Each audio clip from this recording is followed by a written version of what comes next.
En los últimos tiempos, el mes de junio se ha convertido en el mes del orgullo LGBTQ+, respecto a lo que soy bastante indiferente. Lo sé, la indiferencia también es una postura y los lugares más oscuros del infierno están reservados para aquellos que mantienen su neutralidad en tiempos de crisis moral. Me encanta esa lectura del infierno de Dante. De hecho, la cité en mi último examen de filosofía moral y política. A lo que me refiero con mi indiferencia es a que no veo la necesidad de hacer un vídeo sobre este asunto de la sexualidad por el mero hecho de ser el mes de junio, ya que realmente me hace sentir como esas empresas que comercializan el orgullo y convierten la libertad e identidad de las personas en productos y propaganda. Así que, ¿por qué esta vez sí estoy dedicando un vídeo al tema? Pues para empezar, porque en los últimos meses me he visto Has Been Hotel, cuyas canciones me han encantado,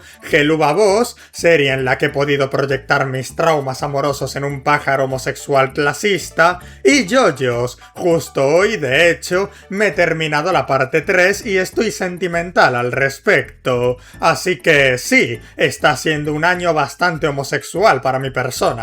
Coñas aparte, es sobre todo porque es en estas fechas cuando empiezan a surgir más debates acerca de cuestiones que ni deberían ser debates, y entre ellos uno de los más notables es el uso del género gramatical en el lenguaje español. El caso está en que para este tema siempre considero adecuado recordar una cosa que a veces se nos olvida, y es que el género del español no tiene sentido alguno, es totalmente arbitrario e incoherente. Sí, en un principio y desde su definición más simplificada, podemos decir que el masculino se asocia al hombre y el femenino a la mujer. No obstante, el lenguaje va más allá de ello. Es decir, por ejemplo, la espada y el pico. ¿Qué hace a la espada ser femenino y al pico ser masculino? ¿La espada es una mujer y el pico es un hombre? En absoluto, no son más que caprichos del lenguaje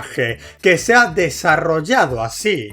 Importante esa palabra, desarrollado, y es que en un principio el género sí tenía un sentido y uso práctico, no era esta cosa arbitraria que ahora mismo usamos. Claro que para hablar de ello tenemos que remontarnos al indoeuropeo. Como bien sabéis, el indoeuropeo es una supuesta lengua madre de la que provienen las lenguas romances, germánicas, eslavas, indoiranias y celtas, entre otras, es decir, el origen de casi todas las lenguas europeas y de un gran número de Asia. Si bien no se conservan textos directos del indoeuropeo, los estudiosos tratan de reconstruirlo por medio de los rasgos en común de todas las lenguas que provienen de esta, basándose tanto en el sonido como en la gramática y el vocabulario. Técnicamente hablando, no es una lengua, tan solo una hipótesis reconstruida a base de supuestos. No sé lo suficiente sobre este asunto como para hacer un vídeo extenso hablando del indoeuropeo, solo sé lo poco que nos contaron en clase de cultura clásica. Sin embargo, resulta muy interesante el hecho de que los especialistas en la reconstrucción de esta lengua madre parecen coincidir en que en un principio había dos géneros gramaticales, es decir, no existía en un principio el género neutro que aparece en idiomas posteriores, pero este género gramatical del que hablamos, cabe aclarar, no tenía nada que ver con ningún aspecto sexual, sino que cumplía una función más coherente, distinguir las entidades animadas de las inanimadas. Por poner un ejemplo, si lo que ahora usamos como femenino fuese el género animado y el masculino el inanimado,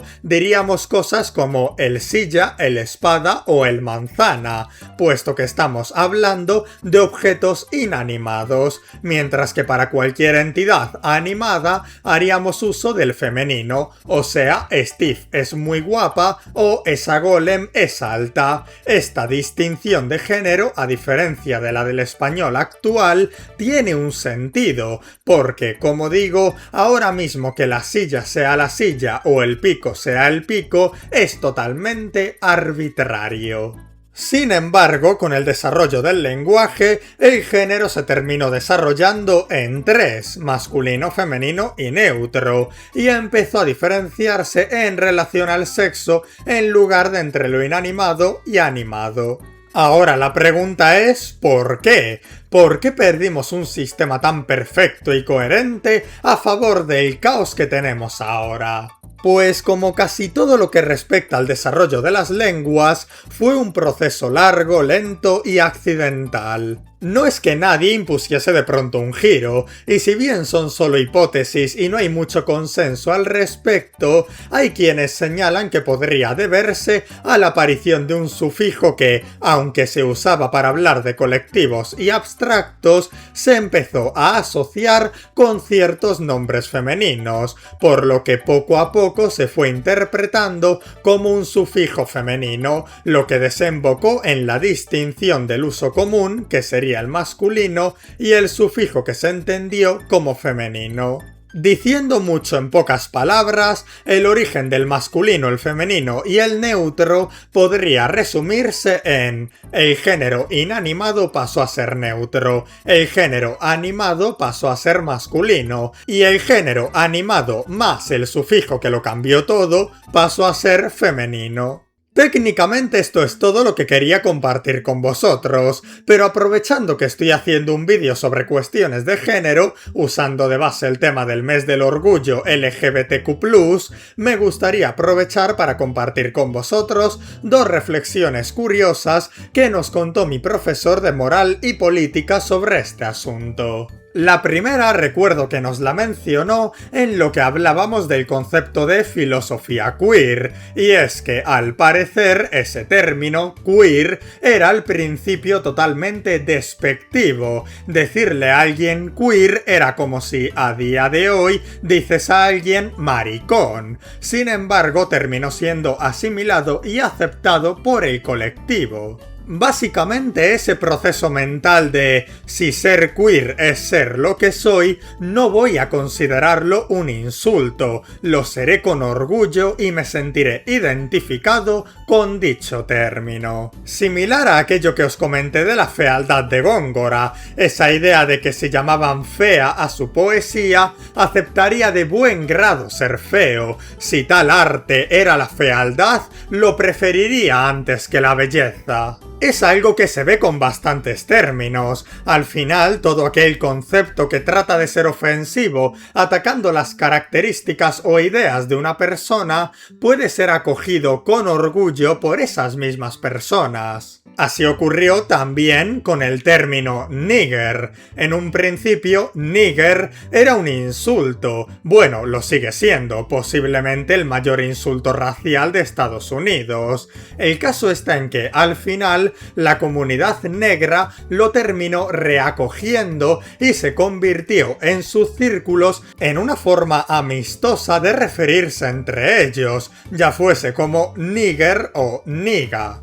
Y curiosamente lo mismo pasa en España con los fachas. Recuerdo un discurso que se hizo famoso hace ya algunos años de Santiago Abascal, en el que presentaba esta misma idea: si ser facha es tener estos principios, me pongo el insulto de medalla, soy facha con orgullo. Si os soy sincero, esto solo os lo quería comentar porque un amigo mío casi se echa las manos a la cabeza cuando me escuchó poniendo al colectivo queer, al colectivo negro y al, llamémoslo, colectivo facha en un mismo ejemplo. No sé si le resultaría desternillante o jocoso. De todas formas, la segunda reflexión de mi profesor sobre este asunto del pensamiento y la representación queer que quería compartir con vosotros estaba enfocado en el plus, el más al final de LGBTQ+. Mi profesor decía que le fascinaba ese plus, pues es un uso bastante peculiar del lenguaje. Ciertamente, por lo general se señala que su función u origen surge simplemente del querer incluir a miembros del colectivo que aún no se habían desarrollado o visibilizado en la sociedad, sin terminar, por ello, con un término compuesto por más de 50 siglas. No obstante, el impacto que tiene en significado es mayor a su uso práctico. En específico, mi profesor señalaba cómo la mera presencia de ese plus rompía por completo con la visión que Aristóteles tenía del lenguaje. Para él, toda palabra debía tener un significado fijo, claramente determinado, pues de lo contrario, tanto el diálogo como el discurso filosófico se vuelve inestable. A todos nos ha pasado, estamos debatiendo con alguien sobre lo que sea y de pronto preguntan o preguntamos, ¿pero qué estamos entendiendo por justicia? ¿A qué nos referimos por venganza? ¿Qué quieres decir con útil? Son palabras que usamos en el día a día, que todos conocemos, pero a la hora de trabajar con ellas hay ocasiones en las que necesitamos aclarar su significado y este necesita cierta estabilidad, ser fijo y constante en su sentido, porque si no, no podemos identificarlo y no podemos usarlo. El plus, sin embargo, hace del término LGBTQ+, un concepto ambiguo, líquido.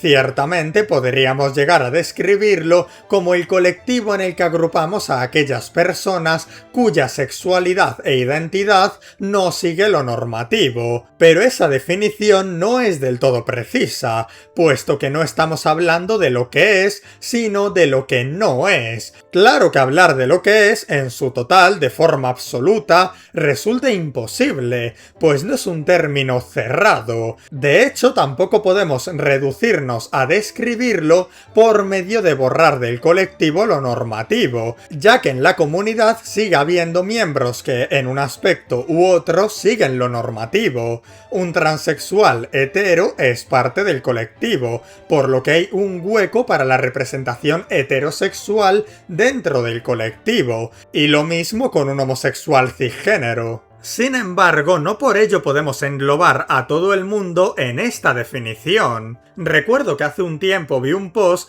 en el que una persona proponía implementar la S de heterosexual en el colectivo, justificándolo con el hecho de que es una comunidad inclusiva. No obstante, si ampliamos el concepto hasta el punto de aceptar todo, destruiríamos con ello el colectivo, al menos en un plano significativo, pues dejaría de referirse a un grupo específico de personas. Si todos cabemos en el término LGBTQ+, este pierde todo sentido y valor, no diría nada sobre la identidad de sus miembros y se volvería irrelevante, ya que si se refiere a todos, no se refiere a nada. Muchas veces nos olvidamos de que todo colectivo y cultura, por definición, se basa en la distinción entre los nuestros y los otros, aquellos que mantienen de un modo u otro unas costumbres, valores, raíces, identidad,